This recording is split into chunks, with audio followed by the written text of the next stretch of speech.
Hello friend, welcome back. स्वागत है आपका आपके अपने यूट्यूब चैनल पर। अगर आपने हमारे चैनल को अभी तक सब्सक्राइब नहीं किया, चैनल को सब्सक्राइब कीजिए, साथ ही साथ बेल नोटिफिकेशन क्लिक कीजिए, जिससे जो भी लेटेस्ट इन्फॉर्मेशन और अपडेट है हमारे चैनल से संबंधित उसका नोटिफिकेशन आपको टाइम टू टाइम मिलता रहे। इस वीडियो में डिस्कशन करेंगे 3 जुलाई यानी कि मंडे का हमारा ओपनिंग स्ट्रेटेजी कैसा होना चाहिए, ट्रेडिंग स्ट्रेटेजी कैसा होना चाहिए और ट्रेड टाइमिंग जो हमारा यूनिक कॉन्सेप्ट है उसके अकॉर्डिंग आपको किस तरीके से ट्रेड करना है। तो उम्मीद करूँगा कि पूरे वीडियो को आप बिना स्किप किए हुए ध्यान से सुनेंगे और हर चीज़ को, हर पॉइंट को नोट करेंगे, जिससे आपको ट्रेडिंग करने में कल के दिन यानी कि मंडे के दिन कोई भी प्रॉब्लम ना हो। ठीक है। और मेरा ऐसा बोलना है कि जब भी आप किसी वीडियो को देखते हैं तो पूरे वीडियो को ध्यान से सुनिए, स्किप मत कीजिए, क्योंकि कुछ पॉइंट कभी कभी ऐसे आ जाते हैं जो आपको जानना ज़रूरी होता है। और मार्केट में जब आप ट्रेड करते हैं तो जो डिस्कशन मैं आपको बताता हूँ उसकी आपको ज़रूरत पड़ सकती है। तो उस टाइम पर अगर आप वीडियो को स्किप करके देखेंगे, ध्यान से नहीं सुनेंगे, तो उस टाइम पर आपके मिस्टेक होने के चांसेस बढ़ जाते हैं। ठीक है। और एक चीज़ मैं काफ़ी दिनों से आपको बोल भी रहा था, बता भी रहा था कि अभी के जो मार्केट है उसमें आपको वॉल्यूम्स कम से कम रखना है, क्वांटिटी कम से कम रखना है, क्योंकि मार्केट एक ऐसे जंक्शन पर है जहाँ से फॉल भी हमको 1500 से 2000 पॉइंट का मिल सकता है। इस चीज़ का आपको ध्यान रखना है। लिमिटेड अपसाइड है, 500 पॉइंट के आसपास या 400 पॉइंट की मैक्सिमम अपसाइड और भी मिल सकती है, चलो मान लेते हैं। लेकिन जो फॉल का साइज़ रहेगा वो बड़ा हो सकता है, क्योंकि मार्केट जब भी ऑल टाइम हाई के आसपास आता है, ठीक है, एक U4 क्रिएट हो जाता है कि मार्केट में बहुत तेज़ी है, 20,000 के टारगेट हैं, 21,000 के हैं, 22,000 के हैं। तो इस कंडीशन में जब भी मार्केट आएगा तो other side of the table भी मार्केट में देखना चाहिए कि मार्केट में कैसी कंडीशन बन रही है और सारे के सारे लोग किस तरफ बैठे हैं, क्योंकि जिस तरफ कम लोग बैठे होंगे उस तरफ मार्केट ज़रूर जाएगा। ठीक है। हालांकि काफ़ी दिनों से जो बियर्स हैं उसको मार्केट परेशान जरूर कर रहा है, लेकिन एक टाइम ऐसा भी आएगा जब काफ़ी तेज़ी से मार्केट गिरेगा, लेकिन उस टाइम पर आपके पास पैसा नहीं होगा ट्रेड करने के लिए। इसलिए मैं आपको बोल रहा हूँ कि कम से कम वॉल्यूम में काम कीजिए। जब भी आपके पास अपॉर्चुनिटी आएगी उस अपॉर्चुनिटी को ट्रेड करने के लिए आपके पास कैपिटल होना ज़रूरी है। इसलिए फर्स्ट प्रायोरिटी आपका कैपिटल प्रोटेक्शन होना चाहिए। ठीक है। क्योंकि मार्केट में अपॉर्चुनिटी आती रहती हैं और अभी जो आप अपॉर्चुनिटी देख रहे हैं मार्केट में, उसमें आपका इतना पैसा नहीं बनेगा जितना मार्केट जब फॉल होगा, जब मार्केट क्रैश होगा, जब बड़ा एक मूव आएगा, तब आपका पैसा काफ़ी ज़्यादा डबल ट्रिपल तेज़ी से हो सकता है। अगर हम मार्केट राउंड अप की बात करें फ्राइडे के सेशन की, तो मार्केट में पॉजिटिव साइड का मूव रहा। निफ्टी और बैंक निफ्टी दोनों में ही हमको स्ट्रेंथ देखने को मिली टेक्निकली। और पूरे दिन की बात करें तो पूरे दिन में एक दिन टाइम भी ऐसा भी नहीं लगा कि मार्केट में थोड़ा सा भी रिवर्सल हमको देखने को मिल रहा है। चाहे वो निफ्टी और बैंक निफ्टी है, दोनों में ही हमको पॉजिटिव साइड का मोमेंटम काफ़ी कंटिन्यू रहा। बिल्कुल भी ऐसा लगा नहीं एक पल के लिए भी। तो काफ़ी ज़्यादा स्ट्रॉन्ग थी मार्केट की कमेंट्री। अगर हम बोलें तो जितने भी सेक्टर थे काफ़ी अच्छा आउटलुक था सभी का। ऑटो सेक्टर हो, फाइनेंस सेक्टर हो, NBFC वाला, या अपना ये बैंक निफ्टी हो, ठीक है, मेटल हो, सारे के सारे इंडाइसेस ग्रीन साइड में ही ट्रेड कर रहे थे और ज़्यादातर मतलब पोजीशन ग्रीन साइड में ही थी। और उस हिसाब से मार्केट ने क्लोजिंग काफ़ी अच्छी हमको पॉजिटिव साइड में दी है सप्ताह के आखिरी दिन। ठीक है। अब देखना होगा मंडे को ये जो कंटिन्यू मोमेंटम है वो कंटिन्यू रह पाता है या फिजल आउट होती है ये रैली, क्योंकि मुझे तो ऐसा लग रहा है कि जब भी मार्केट ऐसी कंडीशन पे आता है, ओवरबाउट जोन में जाता है, ठीक है, उस टाइम पर मार्केट में काफ़ी ज़्यादा सिचुएशन में यूफोरिया क्रिएट हो जाता है। और मार्केट में जब सभी पार्टिसिपेट बुल साइड की पोजीशन में यानी कि बुलिश साइड की पोजीशन में बैठेंगे तो मार्केट को गिरना लाजमी है। लेकिन वो बस मार्केट इसी टाइम का वेट कर रहा है कि ज़्यादा से ज़्यादा जो लोग हैं वो बुलिश पोजीशन में बैठे हैं, जब भी तो उसको शिकार मिलेगा। उसी टाइम पर मार्केट में हैमरिंग होगी और तभी मार्केट में एक फॉल देखने को मिल सकता है। ठीक है। इसके लिए मैं आपको बोल रहा हूँ कि इस टाइम पर मार्केट में कम कैपिटल से काम कीजिए, कम लॉट में काम कीजिए, अपना कैपिटल को प्रोटेक्ट कीजिए।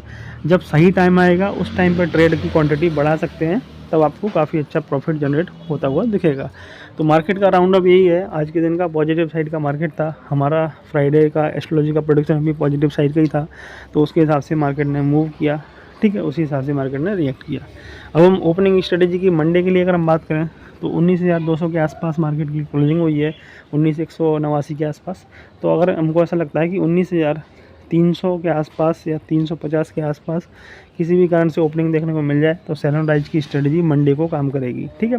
ऐसा मत सोचना कि मार्केट कभी भी अपॉर्चुनिटी नहीं दे रहा है बियर्स को, मार्केट कंटिन्यू ऊपर ही जा रहा है। ऐसा नहीं होता है, हर दिन ऐसा नहीं होता है। मार्केट में सिंगल साइड मूव कभी भी नहीं होता है, इस चीज़ का हमेशा ध्यान रखना। और जो भी लोग कोरोना के टाइम से आए हैं, जो भी लोग मार्केट 2020 से देख रहे हैं, तो उनको ऐसे ही लगेगा कि मार्केट ऊपर ही ऊपर जा रहा है, ऊपर ही ऊपर जा रहा है, नीचे नहीं आता है। लेकिन आपको हमेशा ही माइंड में मेकअप करके रखना चाहिए कि मार्केट जब नीचे आता है तब इतना नीचे आता है कि बुल्स भी उसमें पैसा नहीं कमा सकते जितना बियर्स उसमें पैसा कमाते हैं। इसलिए अपॉर्चुनिटी हमेशा ग्रैब करना चाहिए। आपको ये देखना चाहिए कि रिस्क रिवॉर्ड रेशियो कहाँ फेवरेबल है। आपको रिग्रेट नहीं करना चाहिए कि 400-500 पॉइंट की जो रैली है वो हमने मिस कर दी। आपको इस चीज़ का कॉन्फिडेंस होना चाहिए कि 400 पॉइंट की या 500 पॉइंट की जो रैली मिस हुई है उसकी वजह से हमारे 1500 पॉइंट मिस ना हो।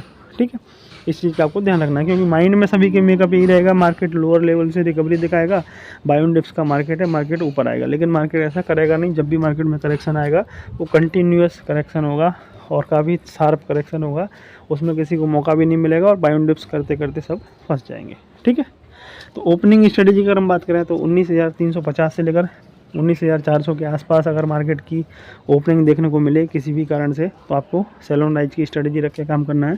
सेकंड कंडीशन होगी 19,000 के आसपास या 19,050 इस लेवल के आसपास ओपनिंग देखने को मिले और 19,000 का लेवल डिफेंड अगर नहीं हो रहा है, ऐसा लग रहा है, तो आपको बाय ऑन डिप्स की अप्रोच नहीं रखनी है।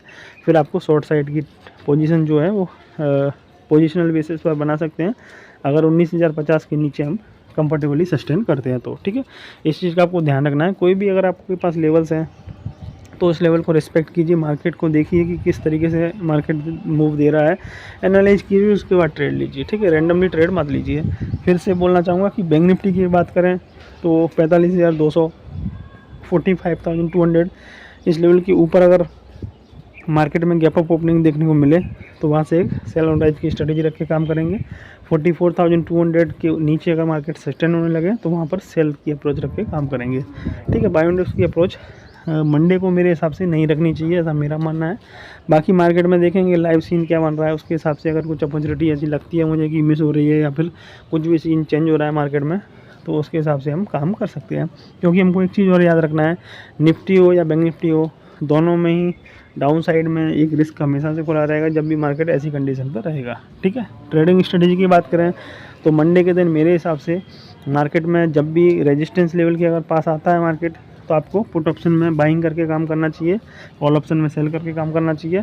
और मार्केट डिप के आसपास अगर ऐसा आपको लग रहा है कि सपोर्ट के आसपास से आया है, लेकिन वहाँ पर एक चीज़ का ऑब्जर्व करना है, बाय ऑन डिप्स आपको नहीं करना है। अगर मार्केट उस लेवल को रिस्पेक्ट नहीं कर रहा है, केवल आपको प्रैक्टिकली ऑब्जर्व करना है कि जो हमारे सपोर्ट के लेवल्स हैं, ठीक है, उसके मार्केट नीचे सस्टेन कर रहा है नहीं कर रहा है, उस चीज़ को ऑब्जर्व करके आपको ट्रेडिंग का आइडिया आ जाएगा कि आपको किस तरीके से मार्केट में पोजीशन बनानी है। रैंडमली कोई भी पोजीशन नहीं बनानी, ओनली सेल ऑन राइज की अप्रोच रख के मंडे के दिन काम करने की कोशिश करेंगे। और हमारा अगर स्टॉप लॉस ट्रिगर भी होगा तो 40 से 50 पॉइंट का निफ्टी में स्टॉप लॉस ट्रिगर होगा। और आपको बोला ये लेवरेज पोजीशन आपको नहीं लेना है, एक लॉट से ज़्यादा, चाहे आप ऑप्शन बायर हो, चाहे आप ऑप्शन सेलर हो, चाहे आप फ्यूचर एंड ऑप्शन के बायर हो, सेलर हो, कुछ भी हो, एक लॉट से ज़्यादा आपको इस टाइम पर काम नहीं करना है। इस चीज़ का आपको ध्यान में रखते हुए माइंड को मेकअप करना है, क्योंकि कैपिटल जो प्रोटेक्शन है उसकी प्रायोरिटी आपके लिए फर्स्ट होनी चाहिए। ठीक है, मनी मेकिंग प्रायोरिटी बाद में होनी चाहिए, क्योंकि मार्केट में अपॉर्चुनिटी आपको मिलती रहेंगी, आपको अपॉर्चुनिटी इतनी मिलेंगी कि आपके पास कैपिटल ही कम पड़ जाएगा। लेकिन अपॉर्चुनिटी पाने के लिए, अपॉर्चुनिटी ग्रैब करने के लिए आपके पास कैपिटल होना ज़रूरी है। ठीक है, अब हम बात करेंगे हमारा ट्रेड टाइमिंग जो यूनिक कॉन्सेप्ट है उसके अकॉर्डिंग किस तरीके से ट्रेड करना है। तो पहला जो हमारा टाइम रहेगा उसमें यूनिक टाइम के अकॉर्डिंग वो रहेगा 12:10 का। 9:15 से 12:10 तक मार्केट में जो भी रेंज बनेगी, रेंज का अगर ब्रेकआउट होगा तो आपको बाई साइड का ट्रेड लेना है, रेंज का ब्रेकडाउन होगा तो आपको सेल साइड का ट्रेड लेना है। सेकंड जो टाइम रहेगा हमारा वो रहेगा 2:18 का। ठीक है, 2:18 तक जो भी रेंज बनेगी मार्केट में, रेंज का अगर ब्रेकआउट होता है तो आपको बाई साइड का ट्रेड लेना है, रेंज का ब्रेकडाउन होता है तो आपको सेल साइड का ट्रेड लेना है। और सपोज कीजिए मैंने जो आपको टाइम बताए दोनों, ठीक है, उस टाइम के बीच में मार्केट ओपन होने से लेकर कुछ भी मार्केट में जो भी रेंज बनी है, ठीक है, उस रेंज का ना तो ब्रेकआउट हो ना तो ब्रेकडाउन हो, तो आपको किसी भी डायरेक्शन में ट्रेड लेने की ज़रूरत नहीं है अगर आप ऑप्शन बायर हैं तो। अगर आप ऑप्शन सेलर हैं तो उस चीज़ का आप बेनिफिट ले सकते हैं ऑप्शन सेल करके, ऑप्शन राइटिंग करके। ठीक है, एक चीज़ का आपको और ध्यान रखना है कि इंडिया विक्स जो है वो अभी लोअर लेवल्स पे है, जब भी उसमें एक स्पाइक आएगा तो काफ़ी तेज़ी से वॉलेटिलिटी बढ़ सकती है। इसलिए मैं आपको हमेशा से बोल रहा हूँ 3 से 4 दिन, 7 दिन, 8-10 दिन, जब भी मैं वीडियो रिकॉर्ड करता हूँ आपको एक चीज़ बोलता हूँ कि क्वांटिटी कम से कम रखिए, क्योंकि जब भी इंडिया विक्स में स्पाइक आएगा काफ़ी वॉलेटिलिटी बढ़ेगी और आपके स्टॉप लॉस ट्रिगर होने के चांसेस बढ़ जाएंगे। ये तो हमारा ट्रेड टाइमिंग हो गया। कंक्लूजन की बात ये करूँ तो रेजिस्टेंस लेवल के पास अगर आएगा निफ्टी, बैंक निफ्टी, तो आपको सेल साइड की अप्रोच रख के मंडे को काम करना है। ठीक है, कुछ भी ऐसा लगता है अनयूजुअल सा डाटा लगता है कि सेल ऑन राइज की स्ट्रेटेजी मान लो वर्क नहीं कर रही है या फिर मार्केट रेजिस्टेंस को रिस्पेक्ट नहीं कर रहा है और ऊपर उसके सस्टेन होने लगा है, तो फिर हम सेल ऑन राइज की जो स्ट्रेटेजी है उसमें से एग्जिट हो जाएंगे और फिर हम उसमें से बाई साइड की पोजीशन को कन्वर्ट कर लेंगे। वो सिचुएशन के अकॉर्डिंग मार्केट में पोजीशन बनानी पड़ेगी। उम्मीद करता हूँ कि जो वीडियो आपको बताया समझाया तरीका वो आपको सबको समझ में आ गया होगा। वीडियो अगर आपको पसंद आया हो तो इस वीडियो को लाइक कीजिए, अपने दोस्तों के साथ शेयर कीजिए। चैनल को अगर आपने अभी तक सब्सक्राइब नहीं किया, चैनल को सब्सक्राइब कीजिए। कोई भी क्वेश्चन है, कोई भी कन्फ्यूजन है, कमेंट है तो आप मुझे कमेंट कर सकते हैं। पर्सनल कोई भी क्वेश्चन है, क्वेरी है तो आप मुझे व्हाट्सअप जरूर कीजिए। Thank you.